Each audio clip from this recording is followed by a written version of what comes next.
जी chapter number जो 2 है उसकी एक्सरसाइज 2.2 से पहले कुछ ज़रूरी प्रॉपर्टीज़ हैं वो हमने समझनी है। ये अगर आपको अच्छी तरह समझ में आ गई तो एक्सरसाइज 2.2 आपके लिए सॉल्व करनी इजी होगी और उसके साथ साथ आपके बहुत सारे जो MCQs हैं वो यहाँ से आते हैं तो वो आपको अच्छी तरह कवर हो जाएंगे। ये ज़रूरी नहीं कि आपकी 10th में काम आएंगे, ये फर्स्ट ईयर में भी आपको चीज़ें काम आएंगी। तो समझते हैं जी। पहली स्टेटमेंट ये जो है ये आपके पास बुक में एक्सरसाइज 2.1 के बाद लिखा है कि find cube roots of unity. तो इस लाइन को पहले ज़रा तोड़ते हैं और समझते हैं इस पूरी का मतलब क्या है। यूनिटी का मतलब हो गया 1, ठीक है जी। क्यूब का मतलब हो गया पावर 3, बात समझ रहे हैं जी। और रूट्स का मतलब हो गया जो हमारे पास एंड पर आंसर निकलते थे या जो जवाब निकलते थे।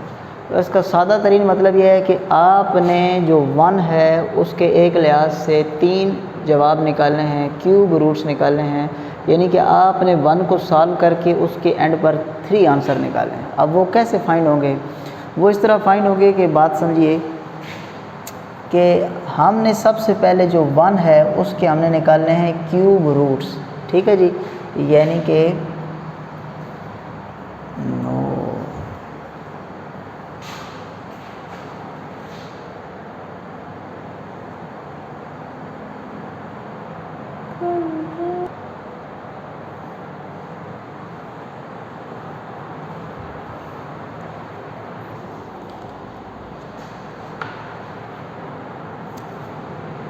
अस्सलाम वालेकुम। आज हमने पढ़ना है जी एक्सरसाइज 2.2 से पहले कुछ प्रॉपर्टीज़ हैं उनको। ये प्रॉपर्टीज़ बहुत ज़्यादा इंपॉर्टेंट हैं, इनसे MCQs भी आते हैं और 2.2 भी इनकी मदद से सॉल्व होगी। तो सबसे पहले जो आपके पास 2.1 के बाद एक स्टेटमेंट लिखी हुई होगी कि find cube roots of unity. तो ज़रा इसको तोड़ते हैं, इसका मतलब क्या हुआ। यूनिटी का मतलब हम कह देते हैं 1, ठीक हो गई जी बात, और क्यूब का मतलब हो गया 3, ठीक है जी। इसको समझने से पहले अगर मैं क्यूब के पहले स्क्वायर रूट लिख दूँ, ठीक है जी, तो इसका मतलब यही होगा, हमने पढ़ा है छोटी क्लास 9th में। या इसको अगले स्टेप में 1/2 भी लिखा जा सकता है, ठीक। तो यहाँ पे अब जो लफ्ज़ आया वो स्क्वायर रूट की बजाय क्या आ गया, क्यूब रूट। तो क्यूब रूट को यूँ भी लिखा जा सकता है या अगले स्टेप में 1/3 भी लिखा जा सकता है। ये मैंने आपको इसलिए समझाया ताकि जो अब मैं इधर पहली लाइन लिखूँगा वो आपको अच्छी तरह समझ में आए। तो आपने जो 1 है उसके क्यूब रूट निकालने हैं, यानी कि जो 1 है उसके क्यूब रूट निकालने हैं, या इसको यूँ लिखा जाए या आप इसको फिर इस तरह भी लिख सकते हैं, ठीक है जी। तो 1 के क्यूब रूट निकालने का मतलब है 1 की पावर 1/3, या हम वो रूट लगा के यहाँ पर लगा देंगे 3। ये बात आपको समझ में आई जी। तो सबसे पहले हमने इसको अपनी तरफ से किसके बराबर कह दिया, x के। ये मेन समझना ज़रूरी था कि हमने इसके ऊपर 1/3 क्यों लगाया, क्योंकि हमने इसके क्यूब रूट निकालने थे ना, 1 के क्यूब रूट। तो यूँ लिख सकते हैं या इसको यूँ लिख सकते हैं, ठीक है जी। तो ये पहला स्टेप आपने याद रखना है। उसके बाद तकरीबन सारी कैलकुलेशन वही है जो आप पहले से जानते हैं। तो अब आपको इसको इसी हालत में रहने के बाद इसको सॉल्व करना थोड़ा सा मुश्किल है। तो अब आप क्या करें कि दोनों तरफ क्यूब ले लें, ठीक है जी। Taking cube on both sides. तो जब दोनों तरफ क्यूब लेंगे तो इसके ऊपर भी 3 आ जाएगा और इसके ऊपर भी 3 आ जाएगा। ये 3 और ये 3 कैंसिल हो जाएंगे तो इधर बन जाएगा x³ इज़ इक्वल टू सिर्फ 1, क्योंकि 1 की पावर 1 भी आपके पास आंसर होता है 1। अब हम क्या करते हैं, ये जो प्लस का 1 है इसको इधर ले आएँ तो ये हमारे पास हो जाएगा माइनस का 1 और इक्वल में कुछ भी नहीं बचा तो 0। और हम यहाँ पर इसको 1 का क्यूब भी लिख सकते हैं, क्योंकि 1 का क्यूब लिखें या सिर्फ 1 लिखें बात एक ही है। ये 1 और ये दोनों आपस में इक्वल ही हैं, क्योंकि 1 का अगर क्यूब ले भी लिया जाए तो आंसर फिर से 1 आएगा। तो 1 लिख दें या इस तरह लिख दें कोई फ़र्क नहीं पड़ता। ये हमने लिखा इसलिए ताकि अब हम इसको एक फार्मूले की शक्ल दे सकें। ये अगर आप गौर करें तो ये बन गया है a³ माइनस b³। तो ये फार्मूला मैं इधर लिखता हूँ, a³ माइनस b³ बराबर हो जाएगा आपके पास a minus b a square plus ab और प्लस b का स्क्वायर। तो इस फार्मूले के मुताबिक अगर मैं इसको लिखूं तो सबसे पहले मैंने लिखना है a माइनस बी यानी कि x माइनस 1, फिर मैंने लिखना है a का स्क्वायर यानी कि x का स्क्वायर, फिर मैंने लिखना है ab, a की जगह x, b की जगह 1, तो x 1 से मल्टीप्लाई के x खुद ही आ जाएगा, और एंड पे b का स्क्वायर यानी कि 1 का स्क्वायर, तो वो भी हमारे पास खुद ही आ गया। ठीक है जी। यहाँ पे एक और इम्पॉर्टेंट बात समझें कि हम क्योंकि क्यूब रूट निकाल रहे हैं, तो रूट को हमने एक और सेंस में भी पढ़ा था कि रूट का मतलब आप समझ लीजिए कि वो क्या है, हमारे पास आंसर है। तो 1 के हमारे पास अब 3 रूट आएंगे, यानी कि 3 आंसर आएंगे। ठीक है जी। तो यहाँ पे अब हम इसको सॉल्व कर रहे हैं और हमारे पास अब इसके 3 आंसर आएंगे। तो वो देखते हैं कि मज़ीद इसको आगे कैसे फॉलो करें। क्वाड्रेटिक इक्वेशन को भी जब हल किया जाता है तो आइदर और आर करके इसको और इसको अलग रहता है 0 के बराबर लिख देते हैं। तो सेम वही काम हम यहाँ पर लगाते हैं, x माइनस 1 को अलहदा से 0 के बराबर और x square plus x plus 1 को अलहदा से 0 से बराबर। यहाँ से हमारे पास ये -1 इधर आके क्या हो चुका है जी, प्लस। तो इसका मतलब है जो हमने 3 रूट्स निकालने थे, 3 जवाब निकालने थे, उनमें से हमें x का जो एक आंसर है वो हमें मिल चुका है। ठीक है जी। अब वो जो इक्वेशन है वो हमारे पास है जी क्वाड्रेटिक इक्वेशन हमें पता है, पहले एक्स स्क्वायर होता है, फिर x होता है, फिर कांस्टेंट और इक्वल टू 0। अच्छा, इसको हल करने के 3 तरीके थे, फैक्टराइजेशन, कंप्लीटिंग स्क्वायर और क्वाड्रेटिक फार्मूला। ये ज़रूरी नहीं कि हर क्वाड्रेटिक इक्वेशन पे फैक्टराइजेशन हो जाएगी। तो जब फैक्टराइजेशन अप्लाई ना हो तो हम उसके बाद उसके ऊपर क्वाड्रेटिक फार्मूले की तरफ जाते हैं, क्योंकि ये सबसे ज़्यादा आसान तरीका है। अब यहाँ पे ऐसे कोई भी हमारे पास फैक्टर्स नहीं है जिनको मल्टीप्लाई किया जाए तो 1 आंसर आए, और आपस में प्लस भी करें तो फिर भी 1 आए। ठीक है जी। तो इसका मतलब है यहाँ पर अब हम जाएंगे क्वाड्रेटिक फार्मूले की तरफ। उसके लिए हमारे पास 3 वैल्यूज़ होनी चाहिए। ए की वैल्यू क्वेश्चन में 1 है, बी की वैल्यू b1 है और सी की वैल्यू b1। एक्स स्क्वायर के साथ जो होगा वो a, जो x के साथ होगा वो b और जो कांस्टेंट होगा वो c। तो क्वाड्रेटिक फार्मूला अप्लाई करते हैं।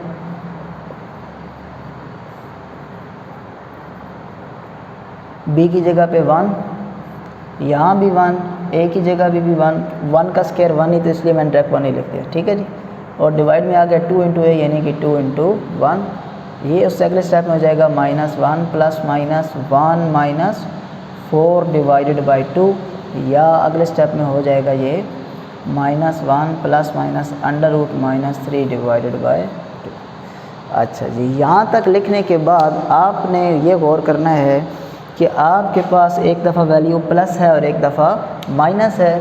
तो इसका मतलब है इस वैल्यू को हम 2 दफ़ा लिख सकते हैं, -1 पे कोई फ़र्क नहीं पड़ेगा। यहाँ पर एक दफ़ा प्लस और एक दफ़ा माइनस लिखना है।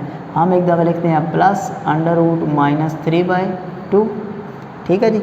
यहाँ पर एक दफ़ा प्लस लिखा, अब यहीं पर एक दफ़ा हम क्या लगाएंगे, minus. x is equal to -1 minus √-3/2। तो इस आंसर को हम कह सकते हैं कि ये दूसरा आंसर है, और इस आंसर को हम कह सकते हैं कि ये जो 1 के हमने 3 आंसर निकालने थे क्यूब रूट्स, उनमें से वो उसका तीसरा आंसर है। लेकिन यहीं तक बात ख़त्म नहीं होगी। आपने पढ़ रखा है 9th क्लास में कि जब अंडर रूट के अंदर साइन आ जाए माइनस का, तो उसको हम इमेजिनरी नंबर कह देते हैं, यानी कि आयोटा कह देते हैं। तो यहाँ पर भी अगर आप गौर करें तो कुछ इस तरह की सीन बन रहा है कि आपके पास ये जो 3 है ये तो अंडर रूट में ही रहेगा, लेकिन अंडर रूट में जो माइनस है उसकी वजह से इसके साथ क्या आ जाएगा, आयोटा। ठीक है जी। यूँ नहीं समझ में आ रही तो इधर समझें। मैं -3 को लिख सकता हूँ -1 मल्टीप्लाई 3। ठीक है जी। क्योंकि इसको मल्टीप्लाई कर दिया जाए तो -3 मिलेगा, तो ये लिखो या वो लिखो, बात एक ही है। अच्छा, अब इसके ऊपर अंडर रूट अलहदा कर दिया और 3 के ऊपर अंडर रूट अलहदा कर दिया। ठीक है जी। तो अब ज़रा गौर कीजिए, √3 वैसे का वैसे, और अंडर रूट के अंदर -1 हो तो वो किसके बराबर होता है, आयोटा। तो यहाँ पर हमारे पास आ गया आयोटा/2। तो अब आप इसको या इसको, ये दोनों वैल्यूज़ आपने याद रखनी है। उसको इस शक्ल में भी लिखा जा सकता है। पेपर में वो शक्ल आ गई तो परेशान नहीं होना भाई जी, ये क्या, हमने तो ये पढ़ा था। हो सकता है वो ये शक्ल दे दे, हो सकता है वो ये शक्ल, तो दोनों सेम है। आपको दोनों को पता होना चाहिए भाई ये वैल्यू आपस में सेम है। तो सेम अगर इसी को इसी प्रोसेस के साथ सॉल्व करेंगे तो ये जो माइनस है ये ख़त्म होकर हमारे पास क्या बन जाएगा, आयोटा डिवाइडेड बाय 2। ठीक है जी। तो अब ये और ये आपस में सेम है, और ये वैल्यू और ये वैल्यू आपस में सेम है। तो यहाँ तक उसका जो मेन बुक का क्वेश्चन था कि आप find cube roots of unity find करें, तो 1 के यानी कि 3 आंसर, तो एक आंसर हमारे पास ये निकला, दूसरा हमारे पास ये लिखना या ये निकला, और तीसरा हमारे पास आंसर ये निकला। ठीक है। तो 3 आंसर तो हमारे पास आ चुके हैं। अब यहाँ पर थोड़ी सी चीज़ें हैं जिनका आपने याद रखना है। आपके पास जो बुक है या जो मैथमेटिशियन गुजरे हैं, उन्होंने क्या किया कि इस वैल्यू को उन्होंने नाम दे दिया ओमेगा का। क्या नाम दे दिया जी, ओमेगा का। इस वैल्यू को भी ओमेगा कहा जा सकता है और इसको भी ओमेगा कहा जा सकता है, और इस वैल्यू को बुक वालों ने नाम दे दिया ओमेगा स्क्वायर का। ठीक है जी। अब याद कैसे होगा कि कौन ओमेगा है और कौन ओमेगा स्क्वायर है, तो ज़रा बात समझिए। इधर जिसके अंदर आपको एक माइनस नज़र आएगा उसको, ये याद रखने के लिए बता रहा हूँ, ठीक है, एक माइनस नज़र आएगा तो उसको क्या समझ लें, ओमेगा, और जिसमें आपको दो माइनस नज़र आएंगे उसको आप कह दें ओमेगा स्क्वायर। ठीक है जी। तो ये याद रखने के लिए आपको एक छोटा सा हिंट दिया है। अब अगर आप इन तीनों जवाबों को एंड पर लिखना चाहें तो पहला जवाब क्या निकला है हमारे पास, 1। दूसरा जवाब ये लिख सकते हैं, ये लिख सकते हैं, ये भी लिख सकते हैं, तो हम इसको लिख देते हैं। और तीसरा जवाब हमारे पास ये भी लिख सकते हैं, ये भी लिख सकते हैं, और ये भी लिख सकते हैं। तो यहाँ पे अब एक एमसीक्यूज़ बनता है जी, पेपर में आता है कि क्यूब रूट ऑफ जो यूनिटी है वो क्या होते हैं। बहुत सारे ऑप्शन होंगे, तो ये वाला ऑप्शन जो है वो आपने उसमें से पिक कर लेना, ठीक है। ये एमसीक्यूज़ में आ सकता है। ये ज़रूरी नहीं कि यूनिटी के बारे में पूछा जाए, 1 के बारे में पूछा जाए, मतलब यूनिटी 1, -1 के बारे में पूछा जाए, 2, -2, इसी तरह और वैल्यूज़ 8 आ सकता है, ठीक है जी। तो उसके अलावा 64, इस तरह की जो वैल्यूज़ हैं उनके बारे में पूछा जा सकता है। तो वो हम एक्सरसाइज 2.2 के बिल्कुल स्टार्ट में सॉल्व करेंगे, और वहाँ से हम डायरेक्ट एक मेथड भी समझ लेंगे कि किस तरह हमारे पास डायरेक्ट ही पता चल जाएगा कि इसके जो रूट्स हैं वो इस तरह के आएंगे। जैसे अगर मैं आपको यहीं पर कहूँ कि यहाँ पर तो मैंने रूट्स निकाले यूनिटी के यानी कि 1 के, तो अगर मैं बोलूँ कि आप जी रूट्स निकालें -1 के क्यूब रूट, तो वो 3 रूट्स क्या होंगे। तो आपने सिंपल क्या करना है कि ये 1 था तो आंसर सारे पॉजिटिव आ गए। जब ये -1 होगा ना, तो -1 के लिए ये 1 भी हमारे पास जो है वो क्या हो जाएगा, ये -1 हो जाएगा, ये माइनस ओमेगा हो जाएगा, और ये माइनस ओमेगा स्क्वायर। ठीक है। तो ये जो रूट्स हैं ये हमारे पास हैं -1 के, और ये हमारे पास जो रूट हैं वो +1 के यानी कि यूनिटी के। ठीक है जी। यहाँ तक हमने इस बुक के अंदर जो एक मेन टॉपिक था वो सॉल्व कर लिया। अब इसकी कुछ प्रॉपर्टीज़ हैं जिनके बारे में हम पढ़ते हैं, वो प्रॉपर्टीज़ ही आगे चल के क्वेश्चन में यूज़ होनी है, उन पे थोड़ा सा फोकस करते हैं।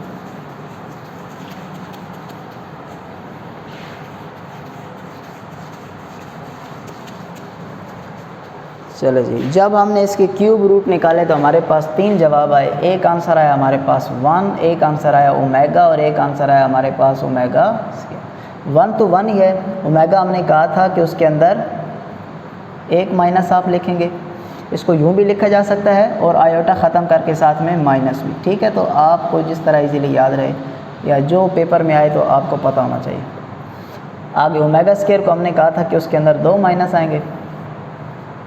ये हमारे पास 3 आंसर थे, एक 1 था और 2 ही हमारे पास आंसर थे। अब पेपर में ये एमसीक्यूज़ आता है जी कि जो 1 है उसके क्यूब रूट निकालें तो जवाब तो 3 आएंगे, लेकिन उनमें कम्प्लेक्स रूट कौन से हैं। कम्प्लेक्स का मतलब जिनके अंदर रियल और इमेजिनरी पार्ट दोनों मौजूद हों। तो आप गौर करें तो ये जो 1 है इसको तो हम कम्प्लेक्स की शक्ल में नहीं ले सकते, लेकिन ये जो ओमेगा और ओमेगा स्क्वायर है इनमें आपको इमेजिनरी पार्ट नज़र आ रहा है, यानी कि इसको आप कम्प्लेक्स नंबर कह सकते हैं। तो पेपर में एमसीक्यूज़ आए कि जी कम्प्लेक्स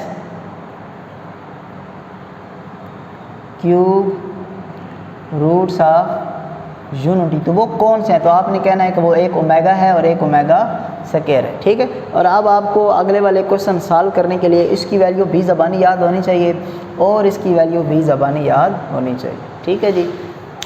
यहाँ तक तो हमने पढ़ा कि क्यूब रूट ऑफ जो यूनिटी है उसको सॉल्व कैसे करेंगे, और उसके जो हमारे पास 3 आंसर होंगे वो ये होंगे, ओमेगा की वैल्यू ये होगी, ओमेगा स्क्वायर होगा। फिर हमने एक और एमसीक्यू समझा कि जो कम्प्लेक्स क्यूब रूट ऑफ जो यूनिटी है वो ओमेगा और ओमेगा स्क्वायर होते हैं।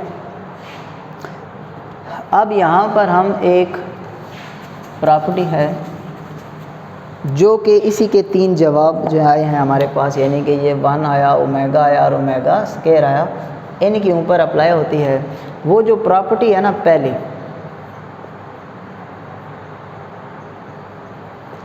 प्रॉपर्टी नंबर 1, उसकी आपके पास बुक में स्टेटमेंट है कि ईच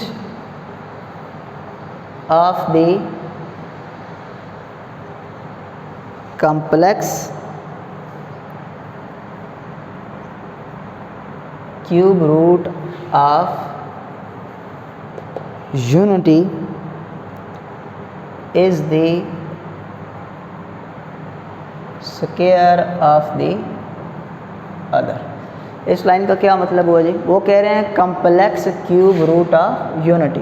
कम्प्लेक्स का जिक्र हो गया तो इसका मतलब है अब हमारे पास ओमेगा और ओमेगा स्क्वायर का जिक्र हो रहा है कि जो 1 के कम्प्लेक्स क्यूब रूट होते हैं ओमेगा और ओमेगा स्क्वायर, वो कह रहे हैं कि is the square of each other, यानी कि वो एक दूसरे का स्क्वायर होते हैं। कैसे कि अगर मैं ओमेगा का स्क्वायर ले लूँ तो मुझे ओमेगा स्क्वायर मिल जाएगा, एक वैल्यू का स्क्वायर लूँगा तो मुझे दूसरी वैल्यू मिल जाएगी, इस वैल्यू का स्क्वायर लूँगा तो मुझे ये मिल जाएगा, और अगर इस वैल्यू का स्क्वायर लूँगा तो मुझे ये वैल्यू मिल जाएगी। यानी कि ये एक दूसरे का क्या होते हैं? स्क्वायर होते हैं। ठीक है जी, किसी एक वैल्यू का इसका स्क्वायर लूँगा तो ये मिल जाएगी और इसका स्क्वायर लूँगा तो ये मिल जाएगी। अब ये सॉल्व करते हैं और ये प्रूफ करते हैं कि क्या वाकई ऐसा होता है या नहीं।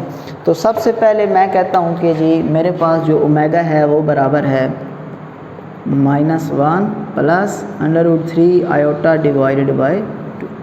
क्यों जी? ओमेगा की यही वैल्यू थी, ये आपने खुद ज़बानी याद रखनी है। ठीक है जी।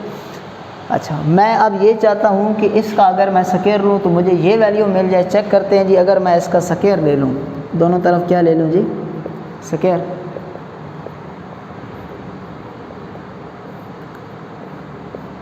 तो मुझे ओमेगा स्क्वायर की वैल्यू मिलती है या नहीं मिलती? अब जब स्क्वायर लेंगे तो यहाँ पर तो एक वैल्यू है, ये दूसरी है, तो फार्मूला लगाना पड़ेगा, और डिवाइड में 2 के ऊपर स्क्वायर जो है वो उसको बना देगा 4। डिवाइड में हमारे पास आ गया है जी 4। इधर अब दो वैल्यूज़ हैं ए और बी, एक वैल्यू प्लस की है एक माइनस की है, तो हमारे पास माइनस का फार्मूला लगेगा। आपने ये जहन में रटा नहीं रखना कि दरमियान में माइनस हो तो ही माइनस का फार्मूला लगेगा। एक वैल्यू प्लस की हो एक माइनस की हो, चाहे जिधर मर्जी हो, फार्मूला हमारे पास माइनस का आएगा।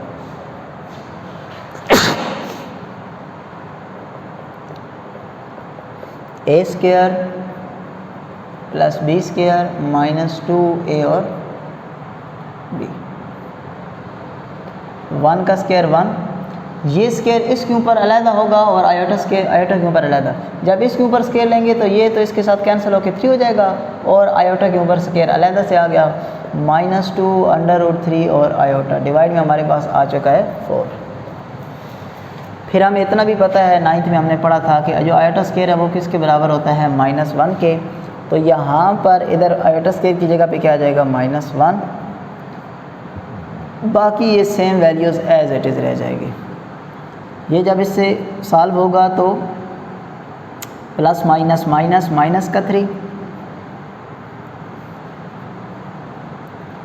ये दो आपस में सॉल्व होने के बाद हमें मिल जाएगा -2 √3 आयोटा डिवाइडेड बाय 4। ठीक है जी। आपने ये गलती नहीं करनी कि 3 और 2 को मिला के -5 बना दें। ये 2 जो है ये इमेजिनरी का हिस्सा है और ये जो 3 है ये रियल है, 1 भी रियल है, तो रियल आपस में सॉल्व हो जाएंगे। अब यहाँ पर आप यहाँ से 2 जो है वो कॉमन ले सकते हैं। जैसे ही 2 कॉमन लूँगा तो यहाँ पे रह जाएगा -1, यहाँ पे -√3 आयोटा डिवाइडेड बाई 4, तो 2 का टेबल इस पर 2 टाइम, तो हमारे पास जो रिज़ल्ट बना वो बना -1 -√3 आयोटा बाय 2। तो ज़रा गौर करें, आपको समझाया था कि ओमेगा में यहाँ पर एक माइनस होगा और ओमेगा स्क्वायर में यहाँ पर 2 माइनस आएंगे। ठीक है। फिर आपको ये भी समझाया कि आप इसको इस शक्ल में भी लिख सकते हैं, और अगर आयोटा ख़त्म कर दें तो फिर जो माइनस है वो इधर साथ अंदर आ जाएगा। तो बुक में ये शक्ल हो या इस माइनस को हटा के आयोटा वाली शक्ल हो, जो भी हो इसका मतलब सेम ही है। तो आपको दोनों पे अच्छी तरह जो ग्रिप है वो आपकी होनी चाहिए। तो यहाँ पे अगर आप गौर करें तो हमने स्क्वायर किसका लिया? ओमेगा का, और आंसर हमारे पास किसका आ चुका है? ओमेगा स्क्वायर का। तो यहाँ से एक बात तो प्रूफ हो गई कि ओमेगा का स्क्वायर लिया जाए तो वो इसके बराबर होता है। ठीक है जी। अब इसके दूसरे पार्ट में क्या होगा कि हम जब ओमेगा स्क्वायर का स्क्वायर लेंगे तो वो बराबर आ जाएगा ओमेगा के। ठीक है। तो यही प्रॉपर्टी है, पेपर में आ जाए कि जी आप प्रूफ करें कि complex cube root of unity जो एक दूसरे का स्क्वायर होते हैं, तो वो सिर्फ इतना सा लिख के छोड़ देगा।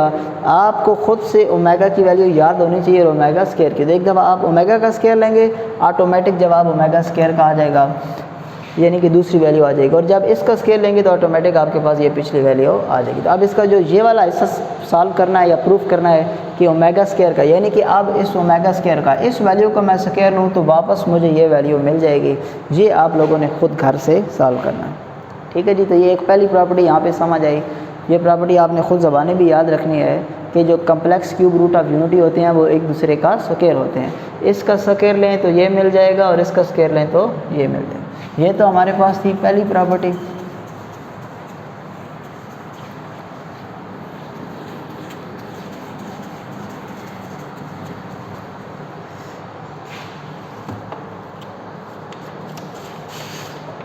इसके बाद जो हमारे पास नेक्स्ट प्रॉपर्टी है वो ये है second number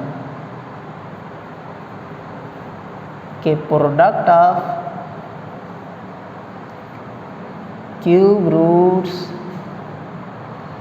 of unity is 1। इसका क्या मतलब हुआ जी? प्रोडक्ट का मतलब हमने करना है जी इस दफ़ा मल्टीप्लाई किसको? क्यूब रूट्स ऑफ यूनिटी, यानी कि जो 1 था उसके जो हमारे पास 3 आंसर आए थे। कौन कौन से 3 आंसर आए थे? 1 आया था, ओमेगा आया था और ओमेगा स्क्वायर आया था। इन 3 आंसर का प्रोडक्ट ले ली जाए, इन तीनों को आपस में क्या कर दिया जाए जी? मल्टीप्लाई। तो जो एंड रिजल्ट आपके पास निकलेगा वो क्या निकलेगा? 1। प्रॉपर्टी समझ आई जी कि आपने जो 1 था उसके जो 3 आंसर निकले थे, क्यूब रूट्स, क्यूब 3 रूट्स जवाब ऑफ यूनिटी 1 के जो 3 जवाब निकले थे उनका प्रोडक्ट ले लिया जाए, उन तीनों जवाबों को आपस में ज़रब दी जाए तो जवाब क्या निकलेगा आपके पास? 1। तो ये चेक करते हैं कि क्या ये प्रूफ होता है या नहीं। तो हमारे पास जो 3 जवाब थे उनमें से एक जवाब था 1, एक जवाब था ओमेगा और एक जवाब था ओमेगा स्क्वायर। अब हमने इन तीनों को करना है आपस में मल्टीप्लाई और चेक करते हैं कि क्या जो हमारे पास आंसर है वो 1 आता है या नहीं आता। सबसे पहले इधर 1 है तो 1 की वैल्यू तो 1 आ गई। फिर हमने वैल्यू लिखनी है ओमेगा की। अभी मैंने कहा कि आपको याद रखना है, और याद कैसे रखना है कि ओमेगा में आपने 1 माइनस लगाना है, ठीक है जी। और फिर वैल्यू लिखनी है ओमेगा स्क्वायर की, और इसमें हमने कहा था क्योंकि ऊपर पावर 2 आ गई तो यूँ समझिए कि 2 माइनस लगाने हैं। ये आपको याद रखने के लिए बता रहा हूँ। अब ये गलती नहीं करनी कि इसके ऊपर स्क्वायर है तो उधर भी स्क्वायर लगा दें, ठीक है। ये टोटल वैल्यू जो है ओमेगा स्क्वायर की है। अब 1 तो जिस वैल्यू से मल्टीप्लाई हो कोई फ़र्क नहीं पड़ता, तो इसका मतलब है 1 लिखें या ना लिखें बात एक ही है। तो पीछे हमारे पास ये वैल्यूज़ रह गई।